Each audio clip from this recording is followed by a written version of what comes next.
విజయవాడ ధర్నా చౌక్ వద్ద విద్యార్థుల తల్లిదండ్రుల నిరసన. రాష్ట్రంలోని అన్ని మెడికల్ కళాశాలల్లో ఎంబీబీఎస్ సీట్లను పెంచాలని, ప్రైవేట్ వైద్య కళాశాలల్లో అదుపు లేకుండా పెరుగుతున్న ఫీజులను తక్షణమే నియంత్రించాలని డిమాండ్ చేస్తూ ఆదివారం విజయవాడ ధర్నా చౌక్ వద్ద భారీ నిరసన కార్యక్రమం జరిగింది.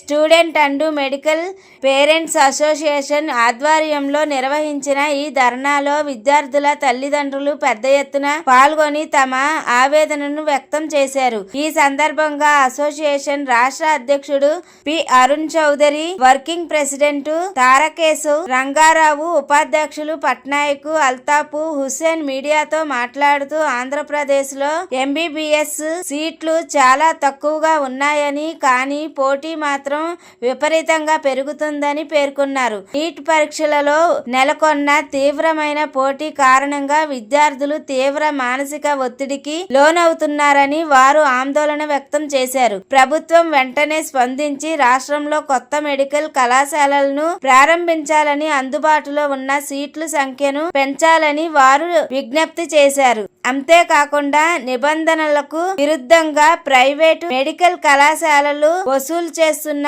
అధిక ఫీజులపై ప్రభుత్వం కఠిన చర్యలు తీసుకోవాలని డిమాండ్ చేశారు. తమ డిమాండ్లకు మద్దతుగా నిరసన తెలిపారు. ఈ కార్యక్రమంలో అసోసియేషన్ నాగేంద్ర, ఉప కార్యదర్శి అనంతం, కోశాధికారి రాధిక, కార్యవర్గ సభ్యులు ప్రసాద్, రెహమాను, మధు తదితరులు పాల్గొన్నారు. నా పేరు తారకేష్. నేను NEET aspirants and medico parents association రాష్ట్ర వర్కింగ్ ప్రెసిడెంట్ అండి.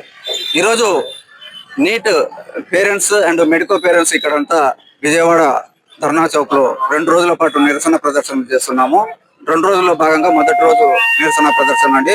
మేము ముఖ్యంగా 3 విషయాలను ప్రభుత్వం దృష్టికి తీసుకువెళ్ళడానికి ఇక్కడ మేమంతా వచ్చి చేరడం జరిగిందండి.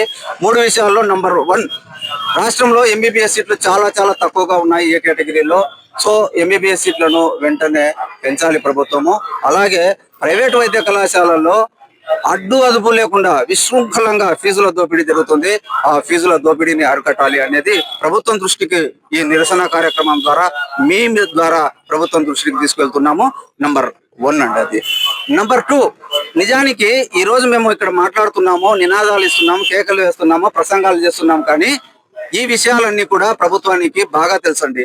ఎన్నికలకు ముందు 2024లో ఇప్పటి ఉప ముఖ్యమంత్రి పవన్ కళ్యాణ్ గారు, ఇప్పటి మంత్రి నారా లోకేష్ గారు చాలా స్పష్టంగా ఇప్పుడు ఏం మాట్లాడుతున్నామో అవే మాట్లాడారు. తాము అధికారంలోకి వస్తే వెంటనే ఎంబీబీఎస్ సీట్లు పెంచుతామని, ప్రైవేటు మెడికల్ కళాశాలలో ఫీజుల దోపిడీని నియంత్రిస్తామని, సెల్ఫ్ ఫైనాన్స్ సీట్లను రద్దు చేస్తామని వాళ్ళు ఎన్నికల హామీ ఇచ్చారండి. నిజానికి ఈ అంశాల్లో మాకంటే ఉప ముఖ్యమంత్రి గారికి, నారా లోకేష్ గారికి ఎక్కువ నాలెడ్జ్ ఉంది దీని మీద. సో వాళ్ళు ఎన్నికల హామీ కూడా ఇచ్చారు. కాబట్టి దయచేసి ప్రభుత్వానికి మేము గుర్తు చేస్తున్నాం, సార్ మీ హామీ ఒకటి ఉంది, మిగిలిపోయి ఉంది, ఆ హామీని దయచేసి మీరు నెరవేర్చాలి. అదర్వైజ్ రాష్ట్రంలో వైద్య విద్య కుంటుపడితే రాష్ట్రంలో వైద్య రంగమే కుంటుపడుతుంది. భవిష్యత్తులో ఈ రాష్ట్రానికి చాలా గడ్డు రోజులు వస్తాయి సార్. సో దయచేసి మీ హామీని మీరు నెరవేర్చుకోండి అని చెప్పడం కోసము ఇది 2వ విషయం అండి. 3వ విషయము, మేము కొన్ని డిమాండ్లు చేస్తున్నాం. ఇవన్నీ మేము కేవలము డిమాండ్లు, మా హక్కులు సాధించుకోవడమే కాదండి, ప్రభుత్వానికి కూడా మేము ఒక అసూరెన్స్ ఇస్తున్నామండి. నీట్ పేరెంట్స్ అసోసియేషన్ గా ఇక్కడ చాలా నిజాయితీ గల పేరెంట్స్, పదుల సంఖ్యలో నిజాయితీ గల పేరెంట్స్ ఉన్నారు. మీరు సీట్లు పెంచితే, ఈ డిమాండ్స్ ను మీరు పరిగణలోకి తీసుకొని సీట్లు పెంచితే నీట్ పేరెంట్స్ అసోసియేషన్ విపరీతమైన స్పందన వస్తుంది. నీట్ అసోసియేషన్ కు నైతిక బలం పెరుగుతుంది. ఆ నైతిక బలము ముందు మా పిల్లలంతా డాక్టర్లు, ఇప్పుడు సగం మంది పిల్లలు ఇక్కడ డాక్టర్లు చదువుతున్నారు, మిగతా సగం మంది పిల్లలు సీట్ల కోసం పోరాడుతున్నారు.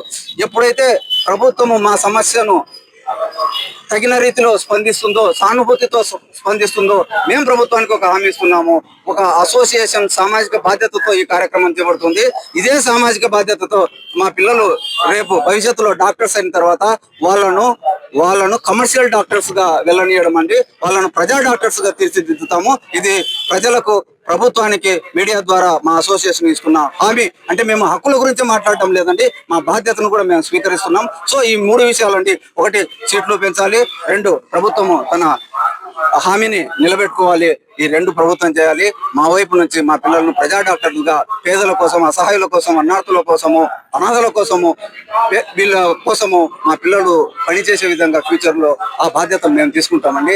Thank you. ప్రభుత్వానికి విత్ ఫోల్డెడ్ హ్యాండ్స్ నమస్కరించి చెప్తున్నాం. సార్ దయచేసి దక్షిణాది రాష్ట్రాల్లో ఎక్కడా లేనంత తక్కువ సీట్లు ఈ రాష్ట్రంలో ఉన్నాయి. దక్షిణాది రాష్ట్రాల్లో ఎక్కడా లేనంత ఎంబీబీఎస్ కోసం ఎక్కువ కాంపిటీషన్ ఈ రాష్ట్రంలో ఉంది.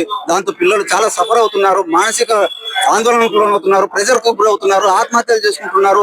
4-5 సార్లు కూడా రాసి నీటిని క్రాక్ చేయలేక పిల్లలు వాళ్ళ తల్లిదండ్రులు మానసిక ఒత్తిడికి లోనవుతున్నారు. దీనికి ఒకటే పరిష్కారము, దయచేసి ఎంబీబీఎస్ సీట్లు పెంచండి, ఎంబీబీఎస్ సీట్లు పెంచండి, ఎంబీబీఎస్ సీట్లు పెంచండి. Thank you.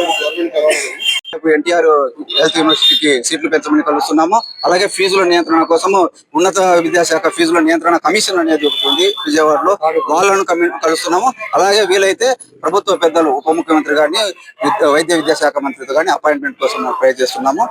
రేపు ఆ కార్యక్రమం ఉందని కలుస్తున్నాము. ప్రభుత్వానికి మా మెమోరాండం ద్వారా మా సమస్యలను ప్రభుత్వం దృష్టికి తీసుకువెళ్తాం. నమస్కారం అండి. నేను ఈ neat aspirants and medical parents association కు రాష్ట్ర ఉపాధ్యక్షుడిని. నా పేరు అల్తాఫ్ హుసేన్ అండి. సో ఈరోజు మేము మా అసోసియేషన్ తరఫున ఈ ధర్నాకు పిలుపునివ్వడానికి ప్రధానమైనటువంటి కారణాలు, డిమాండ్లు, సమస్యలు ఏంటి అంటే, మన రాష్ట్రంలో తగినన్ని ఎంబీబీఎస్ సీట్లు లేకపోవడం వల్ల పేద మధ్యతరగతికి చెందినటువంటి ప్రతిభావంతమైన విద్యార్థులు వాళ్ళ యొక్క డాక్టర్ కావాలి అనేటటువంటి ఆకాంక్షను కలగానే మిగిలిపోతా ఉంది. దీనివల్ల చాలా మంది నిరాశ నిస్పృహలతో ఆత్మహత్యలకు పాల్పడుతున్నారు. సో మన రాష్ట్రంలో కంటే కూడా పక్క రాష్ట్రము, చిన్న రాష్ట్రమైనా కూడా తెలంగాణలో సీట్లు ఎక్కువగా ఉండడం వల్ల ఇక్కడ 500 మార్కులు వచ్చినా కూడా రాని సీటు అక్కడ ఉన్నటువంటి విద్యార్థులకు 400 సీట్ వస్తూ ఉంది. కాబట్టి ఈ విధంగా మన రాష్ట్ర విద్యార్థులు కానీ, పేరెంట్స్ కానీ చాలా మానసిక క్షోభకు గురవుతున్నారు సార్. కాబట్టి దయచేసి మేము మీ మీడియా ద్వారా ప్రభుత్వానికి నివేదించేది ఏంటంటే, తగినన్ని సీట్లు జనాభా తమాషా ప్రకారం కనీసం ఇప్పుడు ఆ లెక్కన ఎన్ఎంసీ వాళ్ళు ఇచ్చినటువంటి రిలాక్సేషన్ ప్రకారం చూసుకుంటే మన ఏపీలో గవర్నమెంట్ అండ్ ప్రైవేట్ కాలేజెస్లో దాదాపుగా 1360 సీట్లు పెంచేదానికి అవకాశం ఉంటుంది. దీనికి ప్రభుత్వం వారు చొరవ తీసుకుని, ప్రభుత్వ పెద్దలు అలాగే ఎన్ఎంసీకి రికమెండ్ చేసి ఆ 1360 సీట్లు తీసుకొని వస్తే చాలా మంది బార్డర్లో ఉన్నటువంటి విద్యార్థులకు ఎంబీబీఎస్ సీట్లు దక్కేటువంటి అవకాశం ఉంటుంది. అలాగే గతంలో వచ్చినటువంటి 5 గవర్నమెంట్ మెడికల్ కాలేజెస్ లో సెల్ఫ్ ఫైనాన్స్ సీట్లు అనేటటువంటి 70 సీట్లు చొప్పున పెట్టారు. ఆ 370 సీట్లను కూడా గత ప్రభుత్వము అధికారంలోకి రాకముందు మేము వాటిని సెల్ఫ్ ఫైనాన్స్ రద్దు చేసి ఏ కేటగిరీ సీట్లను మార్చడంతో పాటు కొత్త అనేక సీట్లు పెంచుతామని చెప్పి హామీ ఇచ్చారు. మీరు చెప్పని అడగడం లేదు. దయచేసి మీరు చెప్పిన హామీలనే మీరు నెరవేర్చి ఈ యొక్క పేద మధ్య తరగతి ప్రతిభావంతమైనటువంటి డాక్టర్ కావాలనేటువంటి కళలుగా ఉన్నటువంటి విద్యార్థులకు వాళ్ళ కళలను నెరవేర్చాలని చెప్పేసి చేతులు జోడించి మరి ప్రభుత్వ పెద్దలను, కేంద్ర రాష్ట్ర ప్రభుత్వాలను వేడుకుంటున్నామండి. Thank you. నేను NEET aspirants and medical parents association కి ప్రెసిడెంట్ గా వర్క్ చేస్తున్నాను. ఇది మేము ఒక అసోసియేషన్ ఫామ్ చేసాం. ఇది ఓన్లీ పిల్లల కోసం, పేరెంట్స్ కోసం, వాళ్ళకి ఉన్న ప్రాబ్లమ్స్ సాల్వ్ చేయడానికి, వాళ్ళకు ఉన్న రిక్వైర్మెంట్స్ ఫుల్ఫిల్ చేయడానికి మాత్రమే అసోసియేషన్ ఫామ్ చేసామండి. ఎన్నో ఈ కౌన్సిలింగ్ టైంలో వాటిలో చాలా ప్రాబ్లమ్స్ ఉంటాయండి పిల్లలకి, పేరెంట్స్ కి కూడా. అవన్నీ కూడా మేము సపోర్ట్ ఇస్తున్నాం. అది కాకుండా గవర్నమెంట్ తరపు నుంచి కూడా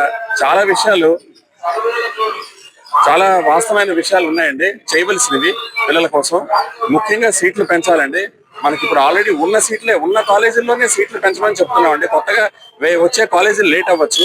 అది లేట్ అయినా ఆల్రెడీ ఎగ్జిస్టింగ్ కాలేజీల్లోనే సీట్లు పెంచితే చాలా సీట్లు పెరుగుతాయండి. అది పిల్లలకి చాలా ఉపయోగకరం. ఒక్కొక్క పిల్లడికి సీట్ వచ్చిందంటే ఒక కుటుంబం నిలబెట్టినట్టండి. ఇప్పుడు ఆ పిల్లలకి సీట్లు లేక 3 సంవత్సరాల నుంచి 4 సంవత్సరాల నుంచి రిపీటెడ్ గా లాంగ్ టర్మ్స్ రాస్తా ఉన్నారండి. వాళ్ళ లైఫ్ లో 3-4 సంవత్సరాలు వేస్ట్ అయిపోతున్నాయండి. మనం 1 సంవత్సరం వేస్ట్ అయితేనే చాలా బాధపడతాం. అటువంటిది ఈ మెడికల్ చదువుదామనే ఆశ ఉన్న పిల్లలకి 3 సంవత్సరాలు 4 సంవత్సరాలు వేస్ట్ అవుతున్నాయండి. అది చాలా బాధాకరమైన విషయం అండి. అది వాళ్ళు రాత్రి పగలు కష్టపడి ఏ విధంగా చదువుతున్నారో ఆ తల్లిదండ్రులకే తెలుస్తుందండి ఆ బాధ. అది చూసే వాళ్ళకి తెలియదు. అంత కష్టపడినా కూడా సీట్లు రావటం లేదు. బోర్డర్లో ఉండిపోయి సీట్లు రాక ఎంతో మంది పిల్లలు ఎన్నో అగత్యాలు కూడా చేసుకుంటున్నారండి. అవి అసలు భరించలేని పరిస్థితిలో ఉందండి. అది పక్క రాష్ట్రాల్లో మనకంటే 100 మార్కులు తక్కువ వచ్చినా సరే పక్క రాష్ట్రాల్లో సీట్లు వస్తున్నాయండి మెరిట్ లో. కానీ మనకి 100 మార్కులు ఎక్కువ వచ్చినా కూడా పిల్లలకి సీట్లు రావట్లేదు. అది చాలా ముఖ్యమైన విషయం అండి. దాని తర్వాత గవర్నమెంట్ కాలేజెస్ లో, ముఖ్యంగా గవర్నమెంట్ కాలేజెస్ లో సీట్లు పెరిగే బాధ్యత గవర్నమెంట్ చూసుకోవాలండి. అది వాళ్ళ చేతుల్లో ఉందండి. అది గవర్నమెంట్ కాలేజీలో ఇన్ఫ్రాస్ట్రక్చర్స్ పెంచాలి, వాటిల్లో సీట్లు పెరిగేది పేరెంట్స్ ఎవరు ఏమి చేయలేరండి, దానికి గవర్నమెంటే చేయాలండి ఏం చేయాలన్నా. అంతేనండి. నేను AP neat aspirants and parents group నుంచి సిసిఎం మెంబర్ నండి. నేను ఒక పేరెంట్ గా నేను 2-3 ఇయర్స్ నుంచి చాలా బాధపడుతున్నానండి. మన రాష్ట్రంలో ఎంబీబీఎస్ సీట్ల కొరత ఎంతగా ఉందంటే ప్రతి ఒక్క పేరెంట్ అసలు రాత్రి మగలు ఆ పిల్లల్ని కష్టపడి చదివించి ఎన్నో రాత్రులు నిద్ర లేని రాత్రులు గడిచినా కూడా మెరిట్ మార్కులు సాధించినా కూడా సీటు దక్కని పరిస్థితి మన రాష్ట్రంలో ఉంది. ఈ పరిస్థితి మారాలి. ఎప్పటికీ మారుతుంది ఈ పరిస్థితి అని మన అసోసియేషన్ చొరవ తీసుకొని ఈ నిరసన కార్యక్రమం చేపట్టిందండి. గౌరవనీయులైన ముఖ్యమంత్రి చంద్రబాబు నాయుడు గారికి, మరియు ఉప ముఖ్యమంత్రి పవన్ కళ్యాణ్ గారికి, మరియు మన విద్యాశాఖ మంత్రి సత్యకుమార్ యాదవ్ గారికి కానీ సమస్యలు మీరు త్వరితంగా పరిష్కరించాలని కోరుకుంటున్నామండి. ఇక్కడ ఎంబీబీఎస్ సీట్లు మన రాష్ట్రంలో రాక వేరే రాష్ట్రాలకు, పక్క రాష్ట్రాలకు వెళ్లి సీట్ల కోసం వెతుకుతున్నారండి. మా పిల్లలు అంత దుర్గతి మా రాష్ట్రంలోని పిల్లలకు పట్టిందండి. ఈ దుర్గతి ఎప్పుడు ఏ పేరెంట్స్ కి రాకూడదండి. ఈ విషయంలో మేము మా అసోసియేషన్ చాలా చొరవ తీసుకొని ఈ కార్యక్రమం చేపట్టిందండి. ప్రతి ప్రభుత్వ మెడికల్ కాలేజ్ లో కానీ, ప్రతి ప్రైవేట్ మెడికల్ కాలేజ్ కానీ గవర్నమెంట్ సీట్లు కనుక పెంచగలిగితే కనుక ఈ సంవత్సరము 2000 సీట్ల దాకా పెంచుకునే అవకాశం ఉందండి. ఇది మన చంద్రబాబు నాయుడు గారు దృష్టి పెడితే కనుక తప్పకుండా ఇది మాకు నెరవేరుతుంది. దీనికోసం సమీక్ష జరపాలని మేము కోరుకుంటున్నామండి. ఇది ఒక కన్న తల్లిదండ్రులుగా మేము పడుతున్న నరక యాతనండి. మీరు ఇది అర్థం చేసుకుంటారని మా తరఫున మేము కోరుకుంటున్నామండి. అండ్ ఇంకొక విషయం ఏంటంటే వైద్యం నారాయణ హరి అంటారండి. వైద్యుని ఒక దేవునిగా భావిస్తారు మన రాష్ట్రంలో. ఆ వైద్య రంగంలోనే వైద్యులు లేకపోతే, సరిపడా లేకపోతే మన రాష్ట్రంలో కరోనా టైంలో ఎంత మంది బాధపడ్డారో మీకు ఆల్రెడీ తెలుసండి. ఈ విషయంలో డాక్టర్స్ తక్కువైనప్పుడు ఇక్కడ వైద్యం ఎలా అందిస్తారండి? ఈ విషయం కూడా మన ముఖ్యమంత్రి గారు కానీ అందరూ దృష్టిలో పెట్టుకోవాలని మేము కోరుకుంటున్నామండి. ఇంకా ప్రైవేట్ కాలేజీల ఫీజుల దోపిడీ విషయానికి వస్తే కనుక అసలు కోట్ల రూపాయలు మేము మేనేజ్మెంట్ సీట్కే కడతామా, లేకుంటే మేము ఆస్తులు అమ్ముకుంటామా, లేకుంటే ఎక్కడి నుంచి మేము డబ్బులు తీసుకొచ్చి కట్టాలండి? ప్రతి పేద మధ్య తరగతి జీవితాలలో ఆ పూటకు గడవడమే కష్టంగా భావిస్తాము. అలాంటిది అంతంత ఫీజులు కట్టాలంటే, ఎఫోర్డ్ చేయాలంటే చాలా కష్టం అవుతుందండి. ఇది ఒక ప్రతి పేరెంట్ మాతో చెప్పుకున్నప్పుడు మేము అనుభవిస్తున్న ఆ ఆవేదన, ఆందోళన అదన్నీ మీకు చెప్పగలిగితే కనుక, ఇది కూడా మీ దృష్టికి తీసుకెళ్ళగలిగితే కనుక, ఇది కూడా పరిష్కారం చేయగలిగితే కనుక మాకు చాలా న్యాయం చేసిన వారు అవుతారండి మీరు.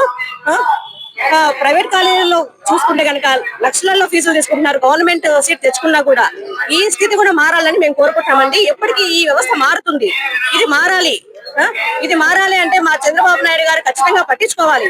ఆయన పట్టించుకుంటారు అని మాకు ప్రగాఢ నమ్మకం ఉందండి. ఇంకొకటి ఏంటంటే సార్, మేము పేరెంట్స్ గా మేము నిద్రపోము, మిమ్మల్ని నిద్రపోనివ్వము.